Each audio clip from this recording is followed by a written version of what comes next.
We pick up here with improvements in water transportation. We had already discussed the improvements in land transportation previously, so we're going to do this right-hand side of the chart.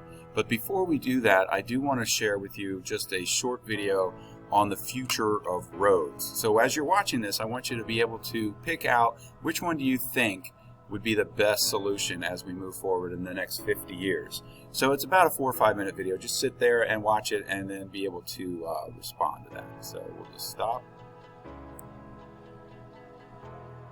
The global road network is one of the largest systems ever built by man. In the United States alone, the total length of roadway exceeds 6.6 million kilometers, enough to circle the Earth 165 times. While relatively simple to build as compared to other structures like skyscrapers or dams, the sheer scale of the global network makes road construction one of the largest sources of material consumption on our planet. While road types can vary greatly depending on their use, location and construction method, the majority are formed from crushed rock, sand and asphalt in a process that releases volatile organic compounds into the atmosphere. In order to curb the environmental impact of road construction, a number of new innovations are now being tried.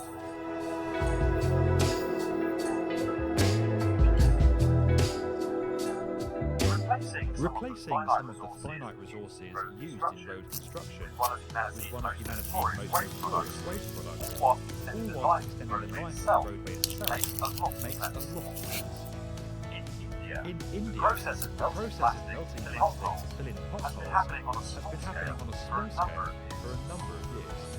British engineer Toby McCartney recognised the benefits of plastic roads while travelling and developed a method of turning plastic bottles into small pellets that could be added to the asphalt mix. McCartney's solution has created roadways that are 60% and last 10 times longer than those built. The UK county that quickly noticed the benefits of this and have adopted the process of new public roads in the region. Using 3 to 10 kilograms of waste plastic per ton of asphalt, and with roughly 10 tons of asphalt used in every kilometre of roadway construction, this process has the potential to lock up a considerable amount of waste material that could otherwise end up in landfill or ocean.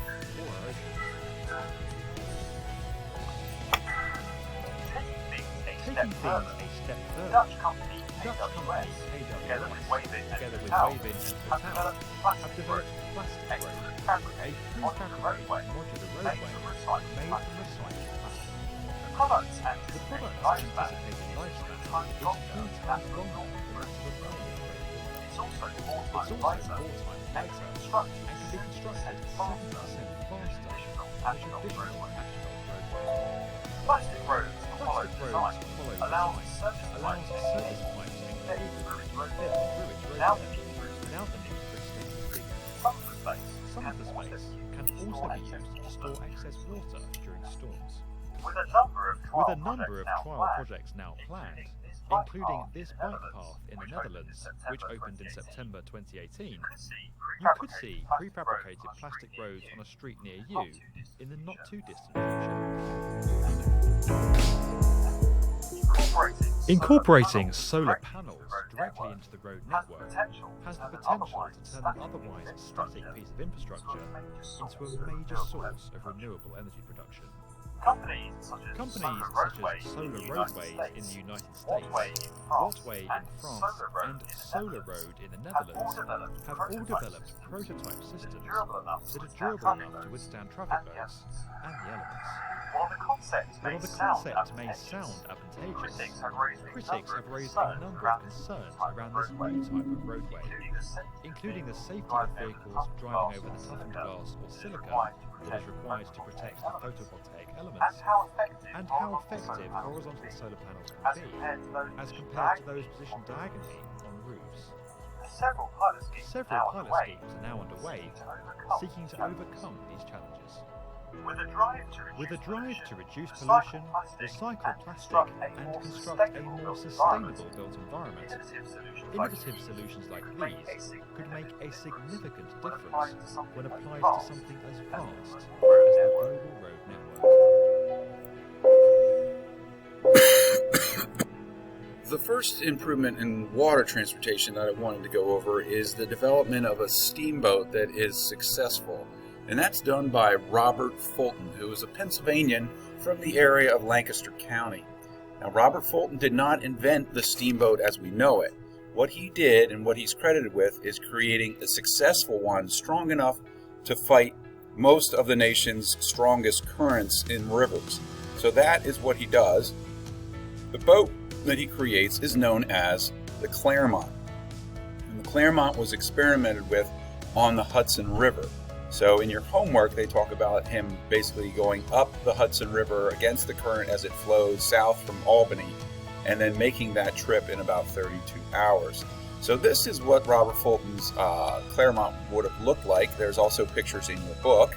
You can sort of see the paddle wheel there in the center of the vessel.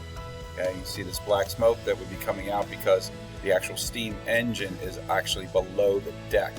He does have, of course, still sails to basically harness the wind as well to assist him. Just a different picture here showing the length of it. So it's a very long vessel, but this is what he experimented with, making sure that his engine could basically turn the paddle wheel fast enough that it could move against currents. Robert Fulton from the Lancaster area, you might recognize some things like the Fulton Opera House, Fulton Bank back in the 80s and 90s, but he was basically an inventor, kind of a tinkerer, somebody that liked to come up with plans for problems, but also new technology. And so he actually worked on a submarine design that he calls the Nautilus. So you can sort of see the design that he has here. Remember, there is no propulsion, so he had to come up with basically a sail above the actual water surface. But his Nautilus was an improvement upon this vessel right here, which was known as the Turtle. And the Turtle was developed during the American Revolution to go after British shipping. And so they do have mock-ups of this up in Groton, where it's the home to some submarine fleet. So we'll move on and we'll talk about canals. And hopefully you understood about canals. Canals are not new. Canals had existed and did exist for almost 1,000 years before, dating back over into Asia and China. Those areas had canals. But the idea of canals come to the United States, and everyone's kind of a little hesitant to actually get involved in them because they are such a large expenditure of both money and then also force and time, meaning it takes a lot of people a long time to make a canal. So the earliest canals, obviously we should understand the definition. It's just that they're man-made waterways. As we talked about before, most of the rivers flow north or south in the eastern half of our country.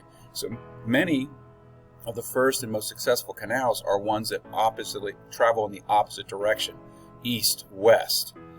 They're better than rivers because you don't have to rely on nature as much, meaning if it's flooding, that doesn't necessarily mean that the canal will flood. They do help with the economy's growth because shipping rates drop dramatically.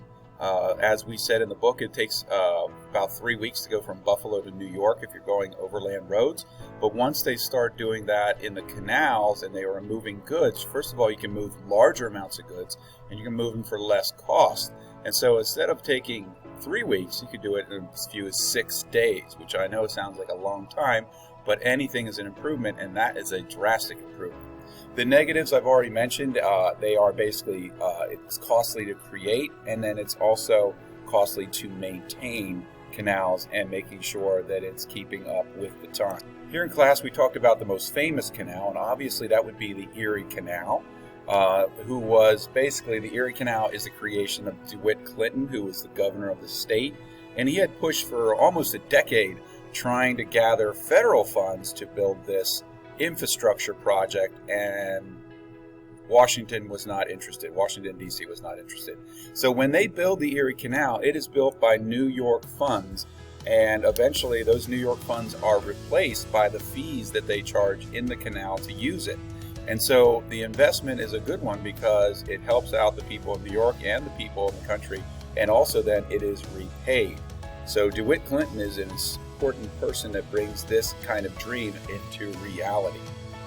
Now, the idea, it is built over an 8-year period by hand, meaning it is approximately 40 feet wide, 4 feet deep, runs about 360 plus miles from Albany, basically sort of mid-state part of New York, over west to Buffalo. And then once you reach the Hudson, you could then, of course, take it straight down into New York City. So in essence, it joins the Great Lakes, the Hudson River, and then eventually New York City. So we will stop here. Look for my other screencast going over the answers for the 10-2 reteaching answers.